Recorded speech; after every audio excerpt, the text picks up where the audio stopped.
Doctor Baba Saheb Ambedkar open university.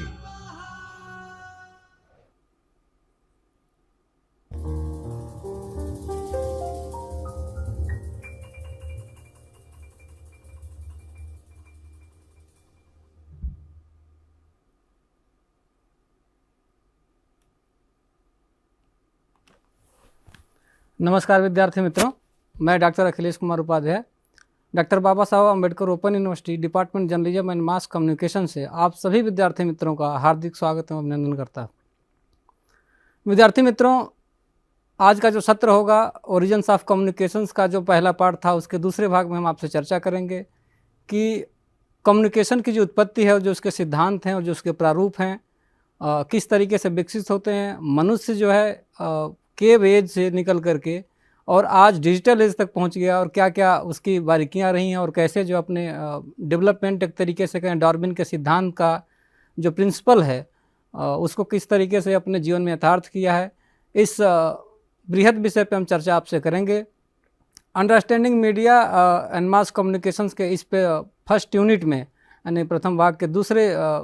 भाग में हम आपसे चर्चा करेंगे कि कैसे जो है आप अपने कम्युनिकेशन को इफ़ेक्टिव बना करके और इसको ग्रूम करके अपने जीवन में कैसे आप ऊंचाइयों तक पहुंच सकते हैं और किस तरीके से आप अपने लाइफ स्टाइल को बदल करके कुल मिला जुला करके हम ये कहें कि पर्सनालिटी का जो किसी व्यक्तित्व का जो निर्माण होता है उसमें संचार की सबसे ज़्यादा भूमिका होती है। तो संचार को कैसे डेवलप करें और किस तरीके से देखें उसकी बारीकियों को, तो उस पर हम बाद में आपसे चर्चा करेंगे। लेकिन जो आज का सत्र होगा कि कैसे इंटर और इंट्रा में हम जो बात करते हैं, फिर कम्युनिकेशंस की बात करते हैं, फिर डिजिटल एज में जो बात आती है और कई सिद्धांतों की जब हम बात करते हैं कि कई विद्वानों को मत है कि संचार की उत्पत्ति जब हुई तो कौन सा एज रहा होगा और उस क्या समय रहा होगा, इस पर भी चर्चा होती है। कौन सी लैंग्वेज पुरानी है, इस पर भी तमाम विवाद है। बहरहाल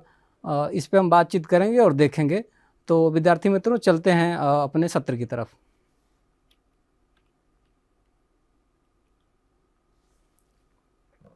जैसा कि विद्यार्थी मित्रों में मैंने आपसे बताया कि जो संचार की उत्पत्ति है उसमें हम आपसे चर्चा करेंगे। इसमें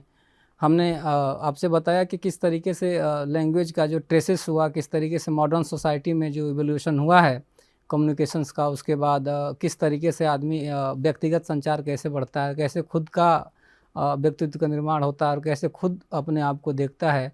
कैसे इंट्रा और इंटरपर्सनल कम्युनिकेशन के बाद जब मास कम्युनिकेशंस पे व्यक्ति आ जाता है, फिर मास कम्युनिकेशन के बाद ग्रुप पे जब वो बात करता है, तो कैसे जर्नलिज्म की जो बात हम करते हैं और किस तरीके से कम्युनिकेशंस की हम बात करते हैं, इन दोनों में क्या डिफरेंसेस है, इस पे भी हम थोड़ी चर्चा आपसे करेंगे और फिगर आउट करेंगे किस तरीके से मास कम्युनिकेशंस को हम डेवलप करें और कैसे देखें। और तीसरा इसमें हम ये देखेंगे कि अजय क्या डिफरेंसेस है लाइक कम्युनिकेशंस और जर्नलिज्म में। और फोर्थ जो हम बात आपसे मैंने पहले भी आपसे बताया कि जो मनुष्य का जो अभी हम वर्तमान बात करें, we are talking about the present scenario and the present age, what is difference between the cave age and present scenario and digital age. तो इन बिटवीन जो इस समय जो गुजरा है, ख़ास तौर से अगर हम बात करें कि जो पुराने समय से लेकर के आज तक का जो समय रहा है, उस समय में क्या क्या कैसे डेवलपमेंट हो और किस तरीके से पहुंचते पहुंचता डिजिटल एज में आकर के हम आ गए हैं और किस तरीके से डिजिटल का जो प्लेटफॉर्म है मनुष्य के जीवन को तुरंत ही सामने ला ले देता है, किस तरीके से किसी को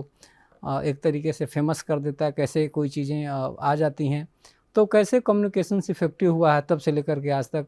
तो इसमें हम शुरुआत में जो पहले हमने आपसे बातचीत की थी कि संचार जब शुरुआत में जब प्रारंभ काल में जब होता था तो संचार में कुछ चीज़ों के देखते थे पहले कि कैसे करते थे। पहले जो प्रिंटिंग के पहले किस तरीके से दूध जाता था, घोड़े का, फिर बाद में चलन आया तो घोड़े का इस्तेमाल करके संचार के माध्यम से, फिर कबूतरों के माध्यम से, फिर पत्र पत्रिकाओं के माध्यम से, फिर जो पत्र पत्रिका के पहले जो एक जो समय होता था कपड़े के माध्यम से एक साम्राज्य दूसरे साम्राज्य से संपर्क करता था, कपड़े पर अपनी बात को लिख करके, कुछ ताम्र पत्रों पर बात लिख करके। या फिर बाद में हम ये कहें कि जब प्रिंटिंग का आविष्कार हुआ करीब 9वीं सदी में, 8वीं के उत्तरार्ध में, ख़ास तौर से हम आखिरी समय की बात करें तो उस समय से जब प्रिंटिंग का जब मामला आया तो उसके बाद से कैसे एवोल्यूशन हुआ, इस पे हमने आपसे चर्चा की। लेकिन आज हम इसमें देखेंगे किस तरीके से विद्वानों का मतभेद है, किस तरीके से जो मानव शास्त्री हैं एंथ्रोपोलॉजिस्ट हैं वो इस पे कैसे डिस्कशन करते हैं और क्या देखते हैं, कम्युनिकेशंस के बारे में क्या राय है। लेकिन कुल मिलाकर हम ये देखें कि जितने भी विद्वान हैं, या एंथ्रोपोलॉजिस्ट हैं या साइकोलॉजिस्ट हैं या जो भी हैं, उनका मानना एकमत नहीं है किसी एक मुद्दे पर, किसी मामले पर कि लैंग्वेज चाहे भाषा कौन सी पुरानी है, या चाहे प्रिंटिंग प्रेस का मामला जो हम बात करते हैं कि सबसे पहला जो चीन का मामला है कि चीन से प्रिंटिंग प्रेस या किस तरीके से छपने का मामला, उस पर भी थोड़ा मतभेद है। लेकिन बहरहाल जब कम्युनिकेशंस की हम बात करते हैं तो निश्चित रूप से उसमें अतुलनीय है, उसमें कहें कि या कह सकते हैं कि एक आदर्श स्थिति बनी हुई है तब से लेकर के आज के समय में। बाद में विद्यार्थी मित्र आप देखेंगे कि इस जो पहला यूनिट है दूसरे पेपर का, understanding media and mass communications का, इसमें आप देखेंगे कि कैसे अपने आप को आप डेवलप करके, ग्रूम करके, किस तरीके से कम्युनिकेशंस को इफेक्ट को करके अपने लाइफ में कैसे आप आगे बढ़ सकते हैं। और दूसरा इसमें आप ये देखें किस तरीके से जर्नलिज्म और मास कम्युनिकेशंस में क्या माइनर डिफरेंसेस है, उसमें भी हम बात करेंगे। और कैसे सोसाइटी में जो है कम्युनिकेशंस का इफ़ेक्ट है और कैसे इसका इम्पोर्टेंस है, इस पर भी एक बहुत ही एक आदर्श स्थिति है कि अगर जिसका कम्युनिकेशंस अच्छा है। और कम्युनिकेशंस की अगर हम बात करें, स्किल की बात करें, कम्युनिकेशन स्किल की बात करें, या हम ये बात बोलें कि संचार में जो कोई निपुण है या कहें कि जो अच्छा है, वो किस तरीके से संचार को अच्छा कहीं किसी परिवेश में, किसी स्थिति में उसको प्ले करके अपने आसपास की चीज़ों को किस तरीके से वो बदल सकता है और कैसे एक नए एज को मतलब या कह सके नया आयाम या फिर नया कुछ नयापन कर सकता है अपने पास। तो ये सब चीज़ें जो होती हैं वो संचार के थ्रू ही हो पाती हैं कि संचार जितना ही इफ़ेक्टिव आप बनाएंगे, जितना ही स्पष्ट संचार होगा, क्लियर होगा, एकदम विजन क्लियर होगा, उतना ही स्पष्टता से लोग समझेंगे और उसका इम्पोर्टेंस उतना ही आपका बढ़ता है। अब अगर हम बात करें कि हाउ लैंग्वेजेज इवॉल्व, कैसे जो है लैंग्वेजेज का इस्तेमाल हुआ, तो कुछ थियरी हैं say there are the theories of only theories but no single scientific evidence available from the pages of history any other sources. अर्थात ये हम कहें कि अगर ख़ास तौर से कि लैंग्वेज का कहाँ से इसका कोई एज है या क्या, कैसे कोई डेट है बेसिकली कि किस डेट में हुआ, कैसे कंस्ट्रक्ट हुआ, लैंग्वेज कैसे इवॉल्व हुआ, इसकी रियलिटी क्या है, तो बेसिकली कोई एंथ्रोपोलॉजिस्ट है, कोई ऐसा कोई साइंटिस्ट है, कोई सोशल साइंसिस साइंटिस्ट ऐसा नहीं जो कि अब बता पाए कि मतलब इसका लैंग्वेज का जो मतलब शुरुआती चरण जो है मतलब एग्जैक्ट क्या रहा है और ये कब हुआ है। शुरुआत में तमाम प्रारंभिक समय में विद्वान ने बात करते हैं, स्कॉलर बात करते हैं कि जो लैंग्वेज का इवोल्यूशंस हुआ उसमें सबसे पहले देखते हैं कि किस तरीके से साइन लैंग्वेज का इम्पोर्टेंस है, कैसे साइन से आदमी बात करता है, किस तरीके से वॉइसेस का इस्तेमाल करके एक दूसरे से सिंबल के माध्यम से जो है एक दूसरे से लोग बात करते थे। इसका एग्जाम्पल के तौर पे अगर आप देखें विद्यार्थी मित्र, तो अगर आप हिस्ट्री थोड़ा सा बेसिक अगर ख्याल रखेंगे तो आप देखेंगे कि जेम्स प्रिंसप नाम का एक विद्वान जो कि 1837 में अशोक के जो शिलालेख हैं, अभिषेक हैं, उनको जो उनकी लिपि है, उनके जो करैक्टर हैं, जो उनके साइन हैं, उनको पढ़ने में सबसे पहले उसने सफलता पाई कि अशोक की क्या लिपि रही होगी, किस तरीके से उसने अपने जो राज्य में जो भी कार्य निर्माण या जो भी कार्य किए हैं उसमें किस तरीके से किया। तो बेसिकली उसने जहाँ भी मिले उसने स्टोन पे, पत्थर पे, पहाड़ों पे, तमाम जगह इस तरीके के चीज़ें लिखवाए हैं उसने। तो क्या लिपि रही है, क्या सिंबल रहा है, जैसे कि अगर हम बात करें जो स्टोन एज की बात चले जाए तो उसमें क्या चित्रकारी जो दिखाई थी मैंने पिछले पीपीटी में आपने देखा था कि पीपीटी में क्या किस तरीके के चित्र प्रदर्शित करता है, क्या चित्र कहीं शिकार का रिप्रेजेंट कर रहा है या कहीं कोई फंक्शन है उसमें वो चित्र को ऐसे फिगर आउट हो रहा है, या कहीं सद्भावना टाइप का हो रहा है, फिर कोई उस तरीके का कोई दूसरे फंक्शंस की बात हम करें उसमें हो रहा है।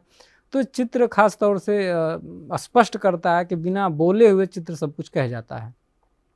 तो स्पष्ट अगर रूप से अगर देखें कि उसमें आपने देखा कि किस तरीके से चित्र जो है एक संचार का माध्यम बना, साइन या सिंबल हम कहें किस तरीके से संचार का माध्यम बना। उसी तरीके से मेरा मानना है कि अगर साइन और जो सिंबल की हम बात करते हैं, फिर वॉइसेस की बात करते हैं, आज भी आदिवासी क्षेत्रों में या फिर एक है कि जो जंगलों के साथ जो ख़ास तौर से नेचर के साथ जो मनुष्य आज भी किसी देश या प्रदेश में रहते हैं, किसी जगह पे, तो ख़ास तौर से वो जो एनिमल हैं उनकी भाषा को समझते हैं। लेकिन जब से शहरीकरण का इवॉल्व हुआ है, जब से डिजिटल एज का हम कह लें, जिस तरीके से थोड़ा-सा मॉडर्नाइज़ेशंस आया है, उसमें कहीं न कहीं जो प्राचीनता है या फिर नेचुरलिटी है, वो कहीं न कहीं खो सी गई है या खोती चली जा रही है। दोनों बातें स्पष्ट हैं कि जो मूल व्यक्ति का है, जो नेचर है, वह उससे कहीं दूर चला गया। जैसे कि लाइफ़स्टाइल मनुष्य की है पहले की तरह जो नेचुरली नहीं रही, क्योंकि उसका पूरा लाइफ़स्टाइल आज के पर्यावरण में पूरी तरीके से बदल चुका है। या हम ये कह सकते हैं कि जिस तरीके से जब नेचर के आप जितना दूर रहते हैं, तो ख़ास तौर से नेचर की साइन को आप समझ नहीं पाते हैं कि किस तरीके से नेचर ये क्या कह रहा है। सपोज़ पहले जो सिचुएशन इस तरीके से जब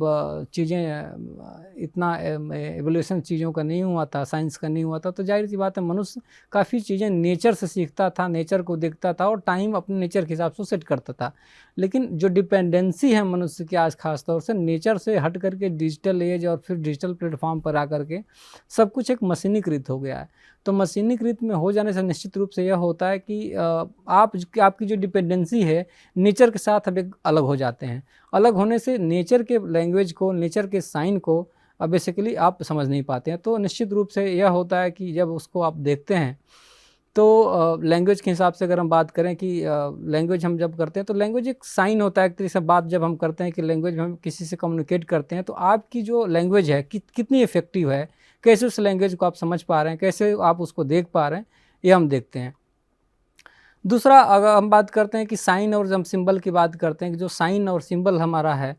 उसमें हम देखते हैं कि ख़ास तौर से साइन का जब इस्तेमाल करते हैं, आज भी जो मूक बधिर बच्चे हैं ख़ास तौर से साइन और सिंबल के इस्तेमाल को समझते हैं। बेसिकली वो इसलिए समझ पाते हैं क्योंकि जो उनकी कम्युनिकेशंस की भाषा है वह साइन और सिंबल के थ्रू वो कर पाते हैं। तो निश्चित रूप से कम्युनिकेशंस का कोई ना कोई माध्यम होता है, वो साइन हो या सिंबल हो या फिर कोई ना कोई जो हम बोल पाते हैं, समझ पाते हैं, उस वो कोई कम्युनिकेशंस भाषा होती है। उसके माध्यम से हम कम्युनिकेट कर पाते हैं और अपने जीवन के तमाम आयामों को हम समझ पाते हैं। दूसरा, अगर हम बात करें कि जो जैसा कि विद्वानों ने बोला कि ख़ास तौर से एक हिंटेड है कि मतलब 5000 ईयर्स बैक जो है लैंग्वेज का एवोल्यूशंस हुआ, बट रिसर्च जो कहता है कि करीब 10,000 साल पहले एक तरीके से लैंग्वेज का कहीं न कहीं से चलन प्रचलित हुआ। लेकिन जो एंथ्रोपोलॉजिस्ट हैं, जो ह्यूमन नेचर को लैंग्वेज को समझते हैं, उनका मानना है, जो Pinker, Stephen and Bloom Paul हैं, नेचर लैंग्वेज या नेचुरल सेक्शंस को वो बात करते हैं, को क्लेम ऐसा करते हैं कि जब से मनुष्य इस प्लानेट पे आया और तब से जो है फर्स्ट टाइम जो सब कहीं न कहीं से वह जो बातचीत करता है या साइन के माध्यम से बात किया हो या फिर सिंबल के माध्यम से बात करता हो, वहीं से वो श्योर तो नहीं है, despite such claims to are not sure, but when did people living on our planet talking about the first times. अर्थात उनका सीधा-सीधा मामला है कि एक्चुअली जब ह्यूमन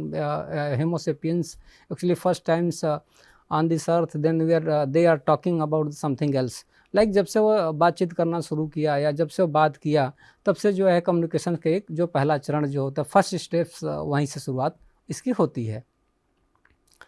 दूसरा, इस पे कई तरीके की चीज़ें हैं जिससे कि हम बात करते हैं कि जो कुछ का मानना है कि 2 लाख जो 2 लाख करीब 20 लाख ईयर्स एगो जो टाइम जो मनुष्य का रहा है, कैग मैन अराउंड, जो अब उसमें कहते हैं कि इतने साल पहले हुआ है, कुछ बोलते हैं कि नहीं 30,000 ईयर्स एगो जो कम्युनिकेशंस का एक ईजाद हुआ है। इस तरीके के तमाम जो है एक दोनों में भ्रांतियां हैं, एक कह लीजिए कि सस्पिशंस है बना हुआ कि मतलब कम्युनिकेशंस किस तरीके से हुआ और कब हुआ, ये तमाम चीज़ें इस तरीके से हो रही हैं। और दूसरा, इसमें हम बात करते हैं कि इवोल करते हैं कि जैसे कि एक डेक्कन ट्रेनेंस जो बात करते हैं, सिंबल की बात करते हैं, फिर लैंग्वेज की जो बात करते हैं, ये तमाम जो विद्वान हैं, जो स्कॉलर्स हैं, आपस में ही कंफ्यूज हैं कि आखिर एक सही टाइम इसका क्या होगा। लेकिन पिंकर जो स्टेफन्स का मानना है कि नेचुरल जो लैंग्वेज है और नेचुरल जो सिलेक्शंस है, वो क्लेम इस बात को करते हैं कि ख़ास तौर से जब मनुष्य इस प्लानट पे आया है, या फिर कोई हम ये बात कर लें कि जैसे कि अगर बर्ड है या फिर एनिमल है, आज भी जो एनिमल का एक जो लैंग्वेज है, जो साइन है, जो सिंबल है, या फिर जो उनकी वॉइसेस हैं, जो बर्ड का है, वो खुद ब खुद वो समझ पाते हैं। लेकिन जो उनके करीब रहते हैं या जो कोई उनके पास रहता है, उस साइन को, उस लैंग्वेज को या फिर उसके चीज़ों को समझ पाता है कि क्या इसके मायने हो सकते हैं और क्या इंपॉर्टेंस इसका हो सकता है। तो कहने का तात्पर्य बस इतना है कि कोई भी हो, या 3 कैटेगरी में हम देख सकते हैं कि एक तो हम बात कर सकते हैं कि जो एनिमल्स हैं, दूसरा हम अगर बात करते हैं होमो सेपियंस जैसे मनुष्य है, और तीसरे में बात करते हैं जो पक्षी हैं, जैसे कि जो बर्ड हैं, जो वो करते हैं, वो भी एक दूसरे की कम्युनिकेशन, उनका आपस में संचार स्थापित है। वो आज भी उसी का माध्यम का इस्तेमाल करते हैं, आज भी उसी तरीके से चीज़ों को रखते हैं और नेचुरल वे में अपने काम को पूरी तरीके से कर पा रहे हैं। लेकिन अगर इसके बियॉन्ड हम देखें, ह्यूमन एज को देखें, फिर ह्यूमैनिटी को देखें, तो विपरीत है, क्योंकि ह्यूमैनिटी जो है करीब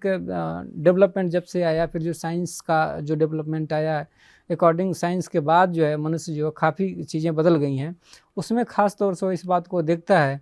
कि किस तरीके से चीज़ें जो है मतलब मशीनीकृत आने के बाद मनुष्य जो है कैसे जो है अपने आप को मशीनीकृत की अपेक्षा, नेचर की अपेक्षा जो मशीनों के ऊपर जो है ख़ास तौर से टेक्नोलॉजी के ऊपर डिपेंडेंसी उसकी बढ़ी है। इससे क्या होगा, नेचर उसके साथ वह दूर होता चला गया है।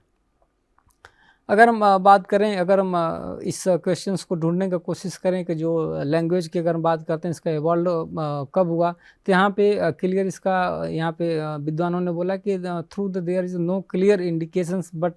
a theory by researchers Steven Pinker and Paul Bloom claim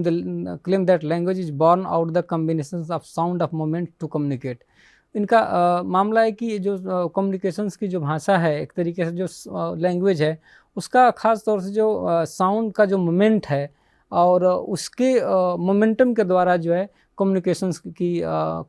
की पहली स्थापना होती है। क्योंकि जो साउंड्स है, साउंड ही कहीं ना कहीं कम्युनिकेशंस का माध्यम बनता है, क्योंकि जब भी हम बोलते हैं तो एक साउंड वाइब्रेट होता है, और जो साउंड की जो वाइब्रेशंस होती है, जैसे कि अगर हम बियॉन्ड द ह्यूमन की बात करें, वहाँ पे एक साउंड होता है, उस साउंड की भाषा हम भले न समझे, लेकिन जिसके लिए वो क्रिएट किया गया, जो वो कम्युनिकेट कर रहा है, उस बात को समझ पाता है। तो निश्चित रूप से साउंड कहीं ना कहीं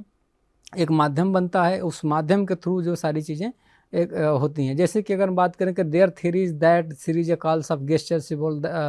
over time into the combinations giving us the complex communications. तो जो गेस्चर्स है, खासतौर से जो उसका एवोल्यूशंस होता है इस दोनों के माध्यम से, उसमें एक कॉम्प्लेक्स की सिचुएशन बनती है कि जैसे कि आप समझ पाते हैं, नहीं समझ पाते हैं, लेकिन बहरहाल वहाँ पे जिसके लिए क्रिएट की गई, अगर उस चीज़ को समझ पाता तो वहाँ पे एक कम्युनिकेशंस का ख़ास तौर से वहाँ पहला जो है प्रयोग होता है, या कहने का फर्स्ट स्टेप होता है वो साउंड्स के जो तालमेल है, एक सामंजस्य की स्थिति जब बनती है, क्योंकि साउंड से ही कम्युनिकेशंस का जो है शुरुआत होता है, और साउंड के माध्यम से ही कम्युनिकेशंस की पहली स्टेप वहाँ से चालू होती है।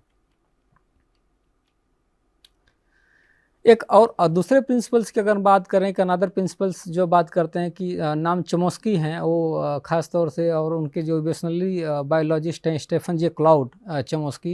ये दोनों लोग खास तौर से लैंग्वेज के बारे में बात करते हैं कि प्री अडॉप्शंस इनका है कि जो कम्युनिकेशंस है एक ख़ास तौर से लैंग्वेज को देखते हैं कि जो सामंजस्य है, इनका जो ओपिनियन है कि opinion language is born due to the process of pre adoptions as term by the Darwin कहते हैं कि एक जो डेवलपमेंट की पद्धति को मानता है कि जैसे जैसे आप आगे बढ़ते हैं, जिस चीज़ों को आप करते हैं जो कि डेवलपमेंट की प्रक्रिया करने से, वहाँ पे भी ये कम्युनिकेशंस की इसी बात को आगे बढ़ाते हैं कि जो साउंड्स का वाइब्रेशंस है वह कहीं ना कहीं बढ़ते आज इस स्थिति में पहुँचा है। तो ये डार्विन का जो ख़ास तौर से डेवलपमेंट का जो प्रोसेस है, वहाँ पे कम्युनिकेशंस के माध्यम को ये मानते हैं, और उसी को स्ट्रक्चर्ड वे में देखते हैं कि जैसे कम्युनिकेशंस के साउंड्स होता है, वाइब्रेशंस होता है, वाइब्रेशंस के बाद थोड़ा और आगे बढ़ा, तो जो स्ट्रक्चर तरीके से धीरे धीरे जो ईजाद हुआ, तो वहाँ से के बेस से निकल करके आज के दौर में खास तौर से मनुष्य जो है इस डिजिटल एज में आ पाया है। They are talking about the structured way communications, जो कम्युनिकेशंस की बात करते हैं कि एक खास तौर से संयोजित तरीके से किस तरीके से कम्युनिकेशंस इम्प्रूव होता है। अगर हम बात करें कि देखें कि how this the lead to the formations of the human society, कैसे ह्यूमन में इसका याद होता है। तो अगर सोसाइटी की डिफिनेशंस में अगर हम जाएं तो हम देखें कि जो कैम्ब्रिज डिक्शनरी है वो इसका मानना है कि एक समूह में कुछ खास तरीके के लोग या कुछ एक बड़ा समूह जब साथ साथ रहता है, दे ऑर्गेनाइज्ड वे में एक सामंजस्य तरीके से और सही तरीके से जब रहता है, तो कुछ जैसे कि डिसीजंस एक साथ लेता है, एक साथ कोई काम करता है, एक साथ वो कोई अपने आइडियाज़ को शेयर करता है। उसके अलावा कोई डिसीजन लेगा, उसके बाद वो all peoples in a country उसमें एक सामान्य तरीके से और सिमिलर तरीके से एक सामंजस्यता की स्थिति जहाँ बनती है, वहाँ पे एक कम्युनिकेशंस का एक इजाद होता है, वहाँ पे एक सोसाइटी का निर्माण होता है। यहाँ पे कम्युनिकेशंस के बारे में ख़ास तौर से इसको कैम्ब्रिज डिक्शनरी के अकॉर्डिंग इस बात को मानते हैं कि एक सही तरीके में प्रॉपर वे में जो डिसीजन लिया जाता है, ये भी कम्युनिकेशंस का एक संचार का एक भाग होता है, जो सोसाइटी के लिए काफ़ी इफेक्टिव होता है। दूसरा, मेरियम वेबस्टर डिक्शनरी का जो एग्जाम्पल अगर लें तो हम इसमें देखेंगे कि इसमें commonship are the association with the one that follows. इनका मानना है कि जो कॉमन जो धारणा है, जो कॉमन कंसेप्ट है, ख़ास तौर से इंटीमेट जो कोर्सेस हैं या फिर कोई और फ्रेंडली वे में जो सहमति जहाँ प्रदान हो जाती है, या ख़ास तौर से कोई एक एसोसिएशन की हम बात करते हैं जहाँ पे डिबेट और डिस्कशन होता है, जो ऑर्गेनाइज्ड वे में हम बात करते हैं, ग्रुप की बात करते हैं, एक साथ हम काम करते हैं और मीटिंग करते हैं, और जहाँ कॉमन इंटरेस्ट हो, ख़ास तौर से जिसमें लगता है कि जिसका सबका हित है, ख़ास तौर से जो अपने मतलब ये नहीं किसी के they are not talking about the individual they are talking about the common interest where is the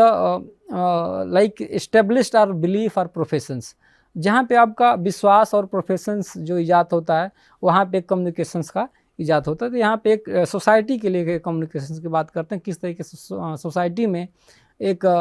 जो समाज रहता है उसमें किस तरीके से कम्युनिकेशंस का प्रभाव है। तो यहाँ पे दो जो एग्जांपल यहाँ पे हैं, डेफिनेशंस हैं सोसाइटी के लिए, तो कैम्ब्रिज और दूसरा मेरियम वेबस्टर की, दोनों की करीब करीब सिमिलर एग्जांपल है कि जो मनुष्य एक साथ रहता है, एक जो कॉमन इंटरेस्ट है, सामान्य तरीके से रहता है, सामान्य डिसीजन लेता है, वैसी एक जब आदर्श स्थिति होती है तो वहाँ एक अच्छे सोसाइटी का और निर्माण होता है थ्रू द कम्युनिकेशन। जहाँ पे कम्युनिकेशन अच्छा होगा, गैप नहीं होगा, निश्चित रूप से वहाँ एक अच्छे सोसाइटी का निर्माण होगा। अब हम बात करते हैं कि जैसे इंटरपर्सनल्स और द इंट्रापर्सनल्स की हम बात करते हैं, जो मास कम्युनिकेशन खास तौर से, कि अब इस बात को समझते हैं कि कैसे जो इंट्रा और क्या खास तौर से इंटर के क्या मामला है। Inter means between the two और more persons, where the intra means the communication taking place within a persons. सीधा सीधा एग्जाम्पल है कि जहाँ पारस्परिक संपार होता है, एक से अधिक व्यक्तियों के जहाँ इन्वॉल्वमेंट होता है, वहाँ पे हम बात करते हैं कि हम इंटरपर्सनल कम्युनिकेशंस है, जो कि हम एक दूसरे को सुनते हैं और in the behalf of the listening we are the responding the answer. अर्थात कि जो हम सुनते हैं उसके अकॉर्डिंग हम जो रिस्पॉन्ड करते हैं, उसके आंसर को हम आर्गूमेंट करते हैं, उसके चैलेंज करते हैं, या कोई कंसेप्ट है, कोई धारणा है, वहाँ पे खास तौर से एक से अधिक व्यक्तियों को जब समूह हो जाता तो इंटरपर्सनल्स की बात करते हैं। वहीं अगर हम इंट्रा की बात करते हैं तो जो अपने में खोया होकर के किस तरीके से खास किसी पर्सनल मुद्दे पर है, कुछ इस तरीके से वो बात करता है, वहाँ पे खास तौर से इस तरीके की इंटरपर्सनल कम्युनिकेशंस के अलावा जो इंट्रा की हम बात करते हैं तो इस तरीके की होती है कि जब व्यक्ति अपने आप में से बात करता है, या कुछ गुत्थम गुत्थी चलती रहती है, कुछ उस तरीके की चीज़ें होती हैं, तो उसमें वह लगा होता है। जैसे कि एग्जांपल के तौर पे आप देख सकते हैं कि एक दो यहाँ पे एक इमेज दिया गया। इस इमेज में ख़ास तौर से एक जो इंटरपर्सनल्स में दिखाएगा और इंट्रापर्सनल्स में दिखाएगा किस तरीके से कि इंट्रापर्सनल्स में जो फीमेल है ख़ास तौर से अकेले कुछ सोच रही है, आपस में कुछ बातचीत कर रही है, कुछ जो भी उसके मन में धारणा हो, जो भी कॉन्सेप्ट है उसके अकॉर्डिंग वो बिहेव कर रही है कि एकदम शांत चुपचाप से। वहाँ दूसरे वे में अगर हम देखें इंटरपर्सनल कम्युनिकेशंस में कि तीन लोग एक साथ हैं, एक कोई कह रहा, दो लोग शांति से सुन रहे हैं, फिर जवाब देते हैं, फिर कोई हंसता है, फिर कोई इस तरीके की जब बात होती है कम्युनिकेशंस में, तो यहाँ दो इमेजेस एकदम क्लियर है विद्यार्थी मित्रों। आप देख पाएंगे कि इंटरपर्सनल्स और इंट्रापर्सनल्स में क्या डिफरेंसेस है इन दोनों में, कैसे किसको हम खास तौर से अगर we are saying like this communications is related to intrapersonals communications और this communications is related to interpersonal communications. So here is the shown the images. You can clear see the interpersonal communications in the between of the intrapersonal communications. तो इसमें आप देख पाएंगे और आसानी से इस बात को आप समझ भी पाएंगे कि कैसे दोनों में क्या अंतर है और कैसे एक दूसरे से दोनों अलग हैं। तो इसमें मैं समझता हूँ कि आपको कोई समस्या का सामना नहीं करना पड़ेगा। एक बात और विद्यार्थी मित्र आपसे मैं ये कहना चाहूँगा कि जैसे आप कोई चीज़ जब आप पढ़ते हैं या किसी डेफिनेशंस को आप सुनते हैं तो निश्चित रूप से इमेजेस का आप इस्तेमाल करें। इमेजेस में ख़ास तौर से चीज़ें क्लियर हो जाती हैं और एक ख़ास तौर से जो माइंड मेकअप हमारा होता है, जो हमारी स्मरण शक्ति होती है, ख़ास तौर से इमेजेस का उसमें ख़ासा एक इम्पोर्टेंस रोल होता है। जो हम पढ़ते हैं उसके साथ अगर इमेज को भी हम रिलेट कर पाएँ, इमेज को भी हम नोटिस कर पाएँ, तो निश्चित रूप से हम उस चीज़ को लंबे समय तक जो है उस चीज़ों को भूलेंगे नहीं और देख पाएंगे। जैसे कि विद्यार्थी मित्र हमने आपसे पहले चैप्टर में बात किया, जैसे कि मैं आपसे बताया कि किस तरीके से कि एंशियंट टाइम में जो प्री एज हमारा था या स्टोन एज था, किस तरीके से राजा एक दूसरे राजा को मैसेज भेजता था, क्या डिसीजन लेता था, क्या कन्वे करता था, कैसे जो स्पेशल मैसेंजर को भेज करके ट्रैवल के थ्रू या फिर हॉर्सेस के थ्रू फिर उसके थ्रू वो कम्युनिकेट कर पाता था। दूसरे वे में मैंने आपसे बताया कि किस तरीके से राजा जो है कम्युनिकेशन को फिर आगे बढ़ा, तो फिर पक्षियों का इस्तेमाल करने लगा। फिर जब प्रिंटिंग मशीन आई तो उस समय वो मशीनों का इस्तेमाल करना पड़ा। लेकिन अगर हम बात करें कि अगर लार्ज हमको कम्युनिकेट करना है तो कहीं ना कहीं प्रिंटिंग का इस्तेमाल हमको करना पड़ेगा और देखना पड़ेगा कि प्रिंटिंग का हमारा कैसे कर पाएँ। जो पहला एग्जाम्पल में प्रिंटिंग का विद्यार्थी मित्र मिलता है 1806 AD में, जो हमको पहला मिलता है कि प्रिंटिंग मशीन जो खासतौर से हम बात करते हैं यहाँ पे चीन में हमें मिलता है। और कम्युनिकेशन के थ्रू या फिर कह लें कि व्यापार के थ्रू चीन से होते हुए यूरोप से फिर दुनिया में कहीं ना कहीं एक दूसरे से धीरे धीरे जो ट्रैवल के थ्रू, ट्रेड के थ्रू आगे बढ़ता है और प्रिंटिंग का यहाँ से इस्तेमाल होता है। यहाँ पे जो इमेजेस विद्यार्थी मित्र दिया गया, आप देख सकते हैं कि जो पुराने समय की प्रिंटिंग मशीनें होती थी और किस तरीके से लोग लगे होते थे और कैसे जो प्रिंट को करते थे और कैसे प्रिंटिंग के जरिए जो है अपनी बात को रखते थे और एक ख़ास तौर से इसका जो है डिस्ट्रीब्यूशन होता था। इस फिगर के थ्रू या इस इमेजेस के थ्रू आप चीज़ों को आसानी से समझ पाएंगे। यहाँ पे विद्यार्थी मित्र अगर हम बात करें कि मास कम्युनिकेशन में ख़ास तौर से ह्यूमन एक्टिविटीज़ का खासतौर से क्या रोल रहा है, तो ह्यूमन एक्टिविटीज़ के बारे में विद्यार्थी मित्र बस इतना मामला है कि जो सोसाइटी के खास तौर से अगर हम बात करें कि एज ए इंडिविजुअल में, तो क्रिएटिंग जहाँ हो, अवेयरनेस जहाँ पे हो, एक सोसाइटी का जहाँ एक गुड सोसाइटी का जो अच्छा सा निर्माण आप कर पाएँ, तो वहाँ जो जितनी अवेयरनेस ज़्यादा रहेगी, जितना कम्युनिकेशन आपका इफेक्टिव रहेगा, वहाँ पे एक अच्छा सोसाइटी का निर्माण हो पाता है। यहाँ पे जैसे कि हम देख सकते हैं कि मास कम्युनिकेशंस में is about to relating informations to general public in the mass at one specific time. Communications की जब हम बात करते हैं कि कम्युनिकेशन का मतलब ये होता है कि जनरल जो पब्लिक होती है, जो सामान्य जनता होती है, सामान्य वे में आसानी से अपनी बात को एक स्पेसिफिक टाइम में अपनी बात को आप कह पाएँ और लोग उसको समझ पाएँ। This is called by the mass communications. And the second way अगर हम देखें जर्नलिज्म की बात करें, तो journalism is activity of the gathering, assessing, creating and presenting news and informations. Actually journalism जो प्रेजेंट करता है, अगर हम उसकी बात करें तो उसमें पहले गैदर करेगा, उसमें से न्यूज़ को देखेगा, उसमें उसकी असेसिंग करेगा, फिर उसको क्रिएट करेगा, उसको कैसे प्रेजेंट करना और कितने टाइम में उसको प्रेजेंट करना है और कैसे इन्फॉर्म करना है कि क्या करना है। This is the called by the journalism. तो this is the basic differences between the journalism and mass communication, because of the communications is delivered to actually the general way, and news like journalism is delivered like a brief and inform and collective and gathering way। इसमें ऐसे करके वो informations को जहाँ deliver करता है एक specific time में, इसमें हम इसको जर्नलिज्म कहते हैं। इसमें खास तौर से सूचना इंपॉर्टेंस होती है वहाँ पे, जैसे कि स्पेसिफिक टाइम में लोगों के सामान्य में बातों को समझाना होता है। तो खास तौर से इसमें बेसिक ये डिफरेंसेस हैं। अगर हम बात करें कि कम्युनिकेशंस की स्किल को हम कैसे बढ़ाएं या फिर देखें कि कैसे आप कर पाएंगे, तो एक साधारण तरीके से हम देखें कि पर्सनल या प्रोफेशनल लाइफ में खास तौर से जो हमारी इमेज बिल्डिंग है, या फैमिली मेम्बर्स हैं, या फिर रिलेटिव्स हैं, फ्रेंड्स हैं, सोशल इंगेजमेंट है, एनहेंसिंग जो हमारा जो प्रोफेशनल करियर है, कहीं पे अगर हम बात करें तो एक गुड कम्युनिकेशन स्किल अगर हमारे पास है तो वहाँ पे हम अच्छा अपने आप को इमेज प्रेजेंट कर सकते हैं। जैसे कि एक स्लोगन है, जैसे हम बात करते हैं कि in the absence of the good communication skills one is nothing more than an animal. यहाँ पे तुलना खासतौर से एनिमल किया गया कि अगर आप गुड कम्युनिकेटर नहीं, अच्छे रिप्रेजेंटेटर नहीं हैं, अपनी पर्सनालिटी आप अच्छे से नहीं दिखा सकते हैं, तो आप में और खैर एनिमल में कोई ज़्यादा फर्क नहीं रह पाता। Fortunately God has not gifted this skill of other them like birds और द एनिमल्स। ये जो स्किल्स है बोलने की और समझने की या हंसने की, ये केवल जो ह्यूमंस को है। ह्यूमंस इसको किस तरीके से नर्चर करता है, कैसे आपको ग्रूम करता है, कैसे अपने लाइफ में, पर्सनल लाइफ और प्रोफेशनल लाइफ में या फैमिली लाइफ में कैसे जितना जितना ही इफेक्ट करेगा, जितना इफेक्टिव वे में बातचीत करेगा, जितना स्ट्रक्चर वे में बात करेगा, निश्चित रूप से उसका ग्रोथ उतना ही ज़्यादा होगा।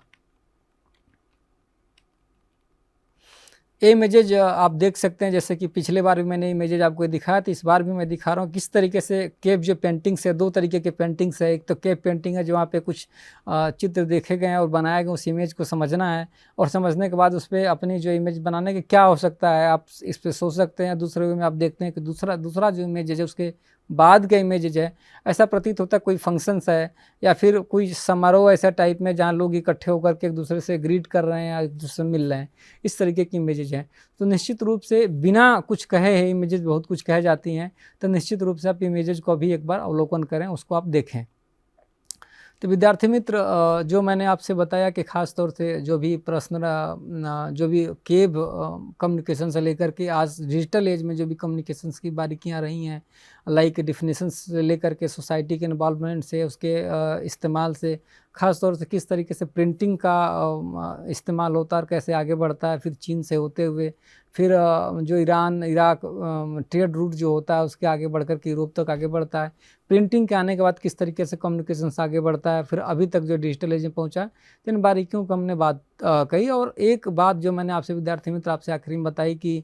आप ख़ास तौर से अपने थियरी आप पढ़ें, इमेजेज को देखें, उसको मनन करें और साथ ही साथ इस बात को भी देखें कि किस तरीके से अपने पर्सनल्स कम्युनिकेशंस को, जो आपका कम्युनिकेशंस है उसको आप कैसे ग्रूम कर सकते हैं, कैसे उसको आप एनहेंस कर सकते हैं। Without enhancing of the your communications आप जो है आगे आपके लिए बढ़ना और आपके लिए हर्डल होगा और मुश्किल होगी। तो निश्चित रूप से मैं आशा करता हूँ कि आप आगे बढ़ें और देखें। ये कुछ प्रश्न थे जो आपको चेक और प्रोग्रेस में मैंने दिया था, उसको आप एक बार अवलोकन करें और अपने आप को एक बार देखें। निश्चित रूप से आप का जो भविष्य है उज्जवल होगा। तो आज का अध्याय यहीं पे ख़त्म होता है, फिर अगले सेशन में आपसे पुनः मिलेंगे। धन्यवाद।